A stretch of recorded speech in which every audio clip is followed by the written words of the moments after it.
आज हम आपको बताएंगे कि टिकटॉक में आप वीडियो एडिट कैसे कर सकते हैं। सबसे पहले टिकटॉक ऑन करना है और उस पर आपने कोई भी वीडियो अपलोड कर लेनी है।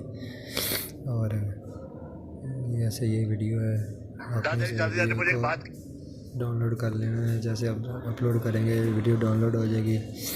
उसके बाद आपने प्ले स्टोर पे जाके सर्च करना है InShoot। ये देखें, ये मैंने पहले से डाउनलोड किया हुआ है। आपने इसे डाउनलोड कर लेना है और इसे इंस्टॉल करके इस ऐप को आपने ओपन कर लेना है। ओपन करके इसे यहाँ से आपने जो भी वीडियो एडिट करनी है,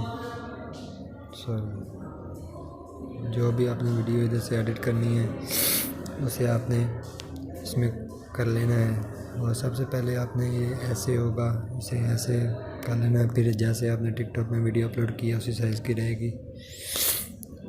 यहाँ टर्म पे जाना है और जैसे आपने जितनी वीडियो कॉपी करनी है, छोटी करनी है, वो आप कर सकते हैं।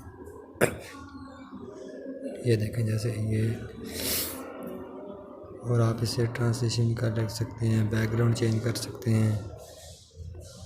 ये देखें, बॉर्डर लगा सकते हैं और भी आप इससे बहुत कुछ कर सकते हैं। म्यूज़िक को चेंज कर सकते हैं और कोई अपनी पसंद का म्यूज़िक लगा सकते हैं। टेक्स्टिंग कर सकते हैं। अगर वीडियो पसंद आई हो तो शुक्रिया दोस्तों आपका। प्लीज़ मेरे चैनल को सब्सक्राइब ज़रूर कीजिए। ये अब आपकी वीडियो सेव हो चुकी है। सॉरी, वीडियो सेव हो रही है। आपकी वीडियो गैलरी में आ चुकी है। इसी के साथ इजाज़त दीजिए। सब्सक्राइब टू चैनल गीत MP3।